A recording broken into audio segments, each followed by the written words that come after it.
स्वागत है आपका हिंदी गुरुकुल की एक और नई वीडियो में। कैसे हैं? मुझे उम्मीद है कि आप स्वस्थ और मस्त होंगे और अपनी पढ़ाई को जारी रखे होंगे। यदि आप बीपीएससी की और टीजीटी, पीजीटी, यूपीपी, यूपीएसआई की तैयारी कर रहे हैं तो आपके लिए वीडियो बहुत उपयोगी है। यदि आप मेरे इस चैनल पर नए हैं तो आप इसको सब्सक्राइब करें और यदि आपने सब्सक्राइब किया है तो उसको लाइक और शेयर जरूर करें। तो चलिए शुरू करते हैं आज की वीडियो। पहला सवाल क्या कह रहा है? कह रहा है इसमें से क्रिया से बनी भाववाचक संज्ञा नहीं है।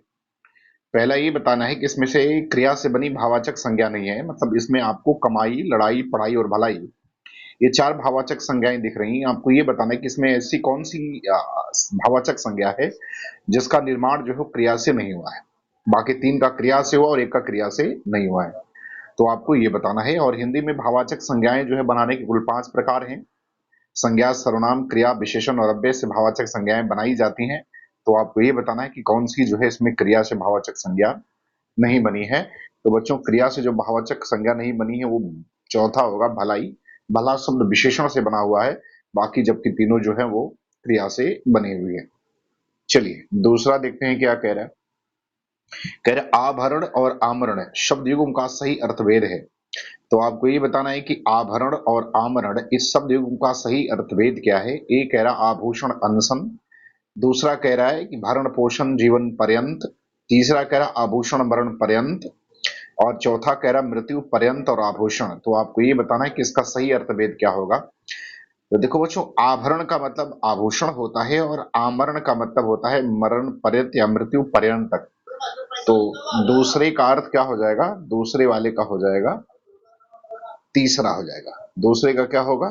तीसरा हो जाएगा। आभूषण और मरण पर्यंत हो जाएगा। चलिए अब देखते हैं तीसरे में क्या कह रहा है। कह रहा है कि मुहावरे के भावार्थ की दृष्टि से कौन सा विकल्प सही नहीं है। मुहावरे के भावार्थ की दृष्टि से कौन सा विकल्प सही नहीं है?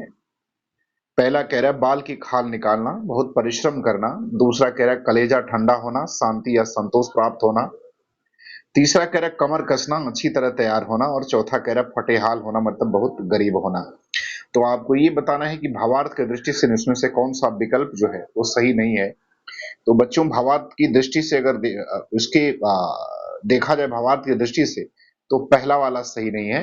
बाल की खाल का निकालने का मतलब होता है कि बहुत मीन मेक करना या बहुत जो है वो तर्क करना हो सकता है, बहुत परिश्रम करना नहीं हो सकता। बाकी सभी के सभी सही है। चलिए चौथा में कह रहेगा किस वाक्य में अकर्मक क्रिया नहीं है।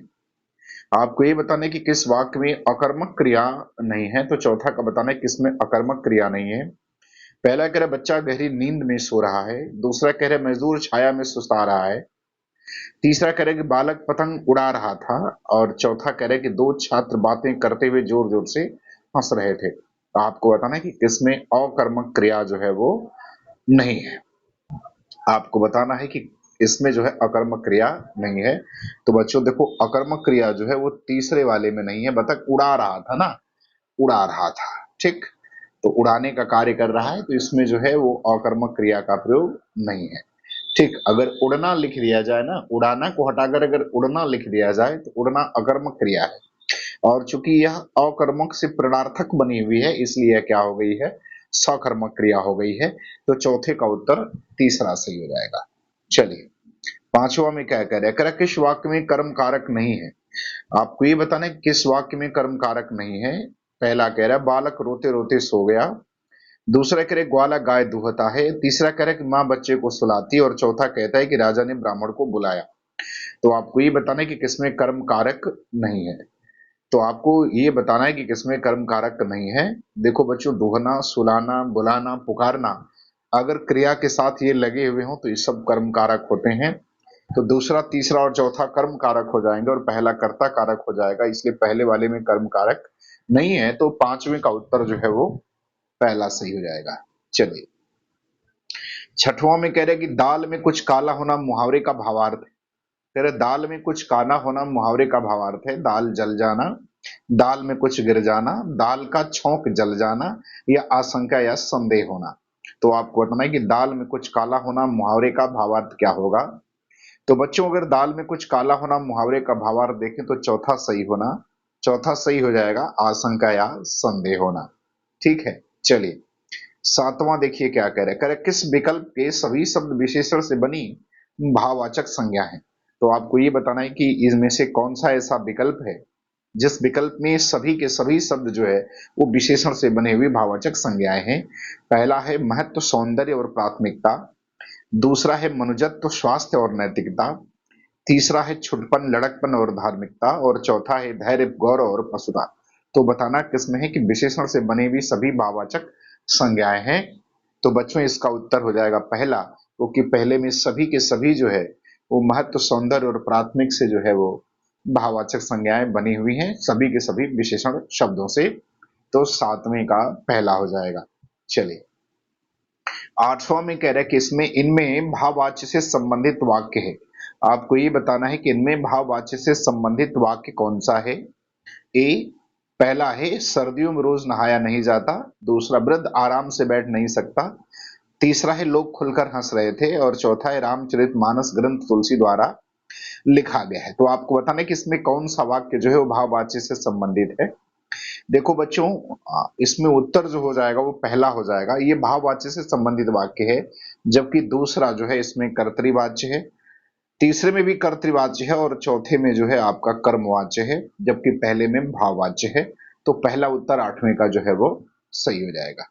चलिए, नवा क्या कह रहा है कि हर समय दूसरों की कमियां ढूंढने वाला वाक्य के लिए सार्थक शब्द होगा। मतलब आपको ये बताना है कि हर समय दूसरों की जो कमी ढूंढने वाला व्यक्ति होता है उसको एक शब्द में हम लोग क्या कहते हैं। ये कह रहा छिंद्रा नमेशी, चुगलखोर, दुष्ट और आलोचक। तो आपको ये बताना है कि जो हर समय दूसरों की कमियां ढूंढता है उसको एक शब्द में क्या कहते हैं। तो बच्चों उसको कहा जाता है छिद्रान्वेषी। देखो बच्चों, कुछ लोग आलोचक लगाएंगे, आलोचना में उसका दोष और गुण दोनों होता है, जबकि छिद्रान्वेषी जो है हमेशा कमी को ही ढूंढता है, उसकी अच्छाई को वो नहीं बताता है। चलिए, अगला देखते हैं 10वां में क्या कह रहा है। कह रहा कौन सा विलोम युग्म सही नहीं है। आपको ये बताना है 10वां में कि कौन सा विलोम युग्म सही नहीं है। ए, पहला कह रहा है सापेक्ष और निरपेक्ष। दूसरा आपत्ति विपत्ति। तीसरा स्वकीय परकीय। और चौथा व्यष्टि का समष्टि। तो बताना है कि कौन सा विलोम युग्म जो है इसमें सही नहीं है। तो बच्चों, सापेक्ष का निरपेक्ष सही है, आपत्ति का विपत्ति सही नहीं है। आपत्ति का अनापत्ति हो सकता है, विपत्ति नहीं हो सकता, इसलिए दूसरा जो है वो इसमें युग्म सही नहीं है। बाकी स्वकीय परकीय सही है और व्यष्टि का समष्टि भी सही है।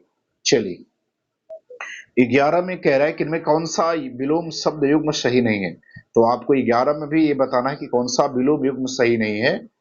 पहला आकर्षण का विकर्षण। दूसरा अमर का अमर्त्य। और तीसरा ईमानदार बेईमान। चौथा कृतज्ञ का कृतज्ञ।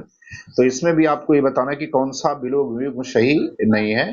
तो बच्चों, अगर 11 में देखा जाए तो दूसरा सही नहीं है, क्योंकि अमर का मर्त्य होता है, अमर्त्य नहीं होता ना। अमर का मर्त्य हो जाएगा, अमर का क्या हो जाएगा, अमर का हो जाएगा मर्त्य हो जाएगा, अमर्त्य नहीं होता है। इसलिए दूसरा वाला इसमें युग्म सही नहीं है। चलिए, 12 में क्या कह रहा है, कौन सा शब्द विशेषण नहीं है। आपको ये बताने कि इनमें से कौन सा शब्द विशेषण नहीं है। भीतर, गुरुतर, विश्वस्त और विगत। आपको बताने कि कौन सा शब्द इसमें विशेषण नहीं है। पहला है भीतर, दूसरा है गुरुतर, तीसरा है विश्वस्त और चौथा है विगत। तो कौन विशेषण नहीं है आपको ये बताना है इसमें। तो देखो बच्चों, 12 वाले का उत्तर पहला हो जाएगा। भीतर जो है वो विशेषण नहीं है। भीतर जो शब्द है वह स्थानवाचक क्रिया विशेषण है, इसलिए जो है यह विशेषण शब्द नहीं है, भीतरी इसका विशेषण हो जाता है। चलिए, 13 में क्या कह रहे हैं, कर किस वाक्य में सकर्मक क्रिया नहीं है। कह रहा है किस वाक्य में सकर्मक क्रिया नहीं है, 13 वाले को बताना है। पहला कह रहा है कि मजदूर पेड़ के नीचे बहुत देर से बैठा है। दूसरा कह रहा है किसान हल से खेत जोत रहा है। तीसरा कह रहा है कि मोहन बाजार से फल खरीद रहा है। और चौथा कह रहा है कि 3 छात्र पुस्तकालय में पढ़ रहे हैं। आपको ये बताना है कि इस वाक्य में सकर्मक क्रिया का प्रयोग नहीं किया गया है। आपको ये बताना है पहले वाले में, दूसरे वाले में, तीसरे वाले में और चौथे वाले में। तो देखो बच्चों, जो सकर्मक क्रिया का प्रयोग नहीं हुआ है वो पहले वाले में नहीं हुआ है, बाकी तीनों में सकर्मक क्रिया का प्रयोग किया गया है। चलिए, 14 में क्या कह रहे हैं, कह रहे 9 दिन चले अढ़ाई कोस श्लोकोक्ति का भावार्थ क्या है। आपको ये बताना है कि 9 दिन चले अढ़ाई कोस इस श्लोकोक्ति का भावार्थ क्या है। काम करने की बहुत धीमी गति, पहला कह रहा है। दूसरा कह रहा है पैदल चलने की आदत चाहिए, होनी चाहिए, बहुत धीरे धीरे ही चलें। तीसरा कह रहा है व्यक्ति को 9 दिन तक प्रतिदिन अढ़ाई कोस पैदल चलना चाहिए। और चौथा कह रहा है कि पैदल चलने में बहुत समय लगता है, इससे पैदल न चले, समय की बचत करें। तो आपको बताना है कि इसका भावार्थ क्या होगा। तो इसका भावार्थ पहला हो जाएगा, मतलब काम करने की गति बहुत जो है वो धीमी है। चलिए 15 में देखिए क्या कह रहे हैं। कह रहे इनमें से कौन सा शब्द तत्सम नहीं है। 15 में ये बताना है कि कौन सा शब्द तत्सम नहीं है। सुक्ति, पंक्ति, कर्पूर और हल्दी। तो आपको ये बताना है कि कौन सा शब्द इसमें तत्सम नहीं है। सुक्ति, पंक्ति, कर्पूर और हल्दी। तो 15 का उत्तर बच्चों हो जाएगा चौथा, हल्दी तत्सम नहीं है, तद्भव है। इसका तत्सम हरिद्रा होता है। क्या होता है? तो इसका तत्सम हरिद्रा होता है। तो चौथा सही हो जाएगा। चलिए 16 में क्या कह रहा है कि इनमें से किन शब्दों की गणना अव्यय के अंतर्गत की जाती है। कह रहा है इनमें से किन शब्दों की गणना अव्यय के अंतर्गत की जाती है। पहला क्रिया विशेषण शब्द के, दूसरा क्रिया शब्द के, तीसरा विशेषण शब्द के और चौथा संज्ञा शब्द के। तो देखो बच्चों हिंदी में शब्द दो तरह के होते हैं, एक विकारी और एक अविकारी। जो अविकारी होते हैं वो अव्यय के अंतर्गत आते हैं और जो विकारी होते हैं वो जो है अव्यय के अंतर्गत नहीं आते। अर्थात विकारी जो शब्द होते हैं उसमें लिंग वचन और कारक के अनुसार उसका रूप परिवर्तन होता है, जबकि अव्यय में ऐसा नहीं होता है। तो अव्यय जो होता है वो क्रिया विशेषण जो है अव्यय के अंतर्गत आता है। तो इसका उत्तर पहला सही हो जाएगा। जबकि क्रिया विशेषण और संज्ञा तीनों जो है ऐसे हैं जिनके ऊपर लिंग वचन और कारक का जो है वो प्रभाव पड़ता है, तो ये परिवर्तित हो जाते हैं। चलिए 17 में क्या कह रहे हैं। कह रहे हैं दक्षिण और पश्चिम के बीच की दिशा के लिए सार्थक शब्द क्या है। कह रहे हैं दक्षिण और पश्चिम के बीच की दिशा के लिए सार्थक शब्द क्या है। 17 में बताना है। तो देखो बच्चों इसको इसको क्या कहते हैं, इसको कहा जाता है नैऋत्य कहा जाता है। तो तीसरा वाला सही होगा ना, नैऋत्य कहा जाता है इसको। दक्षिण और पश्चिम के बीच की दिशा को जो है नैऋत्य कहा जाएगा। ईशान कोण उत्तर और पूर्व के बीच की दिशा को ईशान कोण कहते हैं। आग्नेय कोण दक्षिण और पूर्व के मध्य की का जो दिशा होती है उसको आग्नेय कोण कहा जाता है, या सॉरी आग्नेय कहते हैं। दक्षिण और पूर्व के मध्य के जो बीच को जो है आग्नेय कहा जाता है। वायव्य जो है वायव्य ये जो कहा जाता है उत्तर और पश्चिम के मध्य को कहा जाता है। वायव्य उत्तर पश्चिम के मध्य को कहा जाता है। नैऋत्य जो है दक्षिण पश्चिम के बीच को कहा जाता है। आग्नेय जो है दक्षिण पूर्व के मध्य को कहा जाता है और ईशान कोण उत्तर और पूर्व के बीच के मध्य को ईशान कहा जाता है। चलिए 18 में क्या कह रहा है। कह रहे इनमें संयुक्त वाक्य कौन सा है। 18 में बताना कौन सा संयुक्त वाक्य है। पहला कह रहे स्वामी जी ने अपने उद्बोधन में कहा कि शाकाहारी बनो। दूसरा कह रहे कि दरवाजा खुला रहता है चोर घर में घुस गए। और तीसरा कह रहे कि छात्रों ने अत्यंत सुंदर भरतनाट्यम प्रस्तुत किया। और चौथा कह रहे कि यह वही स्थल है जहां कृष्ण भक्त मीरा पैदा हुई है। तो बताना कि कौन सा इसमें वाक्य जो है वो संयुक्त वाक्य है। तो बच्चों दूसरा जो वाक्य है वो संयुक्त वाक्य है। तो दूसरा वाला संयुक्त वाक्य है इसमें। कैसा वाक्य है? दूसरा वाला वो आपका संयुक्त वाक्य है। तो 18 का दूसरा हो जाएगा। चलिए 19 में क्या कह रहा है। नेह न नैनन कौ कछु उपजी बड़ी बलाय, नीर भरे नित प्रति रहे तौ न प्यास बुझाए। इस पंक्ति में कौन सा अलंकार है। तो आपको ये बताना है कि नेह न नैनन को कछु उपजी बड़ी बलाय, नीर भरे नृत्य प्रति रहे तौ न पास बुझाए। तो आंखों की बात हो रही है कि आंखों में पानी जो है सदा भरा रहता है, लेकिन फिर भी जो है वो आपकी प्यास को नहीं बुझा सकती। अर्थात जो है वो कारण रहते हुए भी कार्य का नहीं होना, किस तरह का अलंकार होता है। तो देखो बच्चों इसको विशेषोक्ति अलंकार कहा जाता है। कौन सा अलंकार कहते हैं? इसको विशेषोक्ति अलंकार कहते हैं। विभावना मतलब कारण के रहते हुए, कारण के न रहते हुए भी कार्य का होना होता है। उत्प्रेक्षा का मतलब होता है कि जहां संभावना होती है उपमेय उपमान की। अर्थांतरन्यास का मतलब होता है कि सामान्य कथन और विशिष्ट कथन के समर्थन जो होते हैं उसको विशेष अर्थांतरन्यास अलंकार कहते हैं। तो उत्तर तीसरा हो जाएगा। चलिए 20 में कह रहा है कि भरत मुनि ने अपने रस सूत्र में किसकी व्याख्या नहीं की है। आपको ये बताना है कि भरत मुनि ने अपने रस सूत्र में किसकी व्याख्या नहीं की है। तो देखो बच्चों भरत मुनि ने अपने रस सूत्र की जब रस सूत्र को जब दिया और उसकी व्याख्या की तो उसमें विभाव अनुभाव और संचारी भाव के योग से रस की निष्पत्ति उन्होंने बताई है, लेकिन उन्हें अस्थाई भाव की चर्चा नहीं की है। तो चौथा ऑप्शन जो है 20 का वो सही होगा। अस्थाई भाव की चर्चा उन्होंने नहीं की है।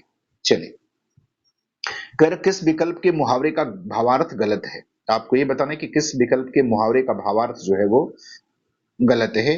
कन्नी काटना, पींछ लड़ाकर पतंग काटना, कान खड़े करना, सतर्क हो जाना, पत्थर की लकीर अमिट या पक्की बात और सिर धुलना मतलब पश्चाताप करना।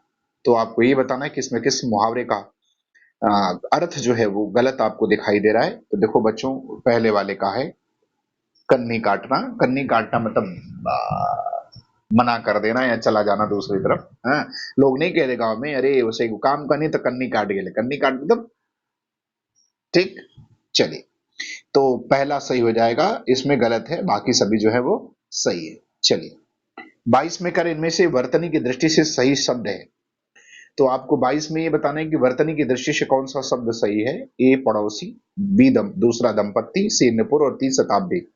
तो आपको ये बताना है कि वर्तनी की दृष्टि से सही शब्द कौन सा है। तो बच्चों, वर्तनी की दृष्टि से 22 का जो होगा वो दूसरा सही हो जाएगा। पड़ोसी नहीं होता है, पड़ोसी होता है। नुपुर में प पर बड़ा ऊ की मात्रा होगी और शताब्दी में द पर बड़ी मात्रा होगी। ये गलत लिखा हुआ है, ठीक है।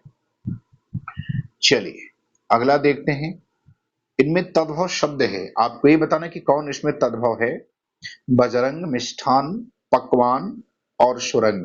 तो आपको ये बताना है कि इसमें से तद्भव शब्द कौन सा है। तो 23 में आपको ये बताना है कि तद्भव शब्द इसमें से कौन होगा। बजरंग है, मिष्ठान है, मिष्टान्न है, पकवान है या सुरंग है। तो देखो बच्चों, इसमें बजरंग जो है ना वो तद्भव है। बजरंग का बजरांग जो होता है वो तत्सम होता है। क्या होता है? बजरांग तत्सम होता है। चलिए, 24 में क्या कह रहे हैं, कर किस वाक्य में अकर्मक क्रिया का प्रयोग हुआ है। किस वाक्य में अकर्मक क्रिया का प्रयोग हुआ है। पहला, मजदूर चाय पी रहा है। दूसरा, बालक बहुत देर से रो रहा है। तीसरा, अम्मा खाना बना रही है। और चौथा, रमेश पुस्तक पढ़ रहा है। तो आपको बताना है कि किस वाक्य में अकर्मक क्रिया का प्रयोग हुआ है। तो बच्चों, चौथा का उत्तर दूसरा हो जाएगा, इसमें अकर्मक क्रिया का प्रयोग हुआ है। चलिए, 25 में क्या कह रहे हैं, कह रहे किस विकल्प के सभी शब्द परस्पर प्रवाची नहीं है। आपको ये बताना है कि किस विकल्प के परस्पर सभी शब्द परस्पर प्रवाची नहीं है। पहला, गलत, असुचि, लुप्त। दूसरा, ब्याल, उरग, पन्नग। तीसरा, रजनी, यामिनी, निशी। और चौथा, रश्मि, अंशु और मयूख। तो आपको ये बताना है कि किसमें जो है परस्पर प्रवाची नहीं है। तो देखो बच्चों, दूसरा, तीसरा और चौथा परस्पर प्रवाची है, जबकि पहला जो है वो परस्पर प्रवाची नहीं है। तो पहला जो है वो गलत हो जाएगा। चलिए, 26 में क्या करें, इसमें भाववाचक संज्ञा है। आपको ये बताना है कि इसमें से भाववाचक संज्ञा कौन है। बालक, सुंदर, बचपन और पचपन। आपको बताना है कि भाववाचक संज्ञा कौन सी है। तो देखो बच्चों, बालक, सुंदर और पचपन तीनों भाववाचक संज्ञा नहीं है, जबकि बचपन जो है वो भाववाचक संज्ञा है। तो उत्तर क्या सही हो जाएगा। उत्तर सही हो जाएगा तीसरा, बचपन जो है वो क्या है, भाववाचक संज्ञा है। तो 26 का कौन सा सही हो जाएगा, तीसरा हो जाएगा। चलिए, 27 में कह रहे हैं कि इसमें से पूर्वकालिक क्रिया का प्रयोग हुआ है। आपको बताना है कि किस वाक्य में पूर्वकालिक क्रिया का प्रयोग हुआ है। पहला, वह नहाकर पढ़ेगा। दूसरा, रेलगाड़ी स्टेशन पर पहुंच चुकी थी। तीसरा, थोड़ी देर पहले पानी बरस रहा था। और चौथा, घंटा लगते ही वह चल पड़ा। तो आपको ये बताना है कि किस वाक्य में पूर्वकालिक क्रिया का प्रयोग हुआ है। तो बच्चों, पूर्वकालिक क्रिया जो है वो पहले वाले में प्रयोग हुआ है।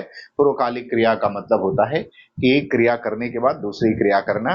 और पूर्वकालिक क्रियाओं में सामान्यतः कर प्रत्यय जो है वो लगा रहता है। तो 27 का पहला हो जाएगा। चलिए, 28 में क्या कह रहा है, कह रहा कोई क्लांता पथिक ललना चेतना शून्य होके तेरे जैसे पवन में सर्वथा शांति पावे। इस पंक्ति में आपको छंद बताना है, इसमें कौन सा छंद है। मंदाक्रांता है, इंद्रब्रजा है, दोहा है या सुरठा है। तो आपको 28 में ये बताना है कि कौन सा छंद है। तो देखो बच्चों, इसमें जो छंद है वो मंदाक्रांता छंद है। कौन सा छंद है, मंदाक्रांता छंद है। 17 वर्णों का छंद होता है। भगड़, एक नगड़ और दो तगड़ और दो गुरुज से जो है ये मिलकर के बना होता है। इन ब्रजा 11 वर्णों का होता है, दो नगड़ और दो गुरु से चलता है ये। दोहा और सोठा आप जानते ही हैं कि दोनों जो है वो जो है वो अर्ध मात्रिक छंद है। चलिए, 29 में क्या कह रहे हैं, कह रहे किस वाक्य में क्रिया की संभावनार्थ वृत्ति का प्रयोग हुआ है। तो आपको बताना है किसमें संभावनार्थ वृत्ति का प्रयोग हुआ है। पहला, लगता है इस बार अच्छी बरसात होगी। दूसरा, अध्ययन करने वाला छात्र अच्छे अंक प्राप्त करता है। तीसरा, बालक घर जा चुका है। और चौथा, दो और दो मिलकर चार होते हैं। तो आपको बताना है कि किसमें संभावनार्थ वृत्ति का प्रयोग हुआ है। तो बच्चों, 29 का उत्तर अगर देखा जाए तो पहला है, जिसमें संभावनार्थ वृत्ति का प्रयोग हुआ है, क्योंकि बरसात होगी इस बात की संभावना की जा रही है।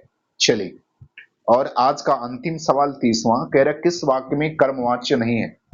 आपको ये बताना है कि किस वाक्य में कर्मवाच्य नहीं है। उसने खाना नहीं खाया गया, उससे उनसे खाना नहीं खाया गया। छात्र द्वारा पुस्तक पढ़ी गई। बालक खिलखिलाकर हंस रहा था। दोषी व्यक्ति द्वारा क्षमा याचना की गई। तो आपको बताना है किसमें कर्मवाच्य का प्रयोग नहीं किया गया है। तो देखो बच्चों, कर्मवाच्य का जो प्रयोग जो है वो किससे नहीं किया गया है, तो उस ये जो उत्तर इसका हो जाएगा दूसरा, इसमें जो है वो कर्मवाच्य का प्रयोग जो है वो नहीं किया गया है। किस वाले में?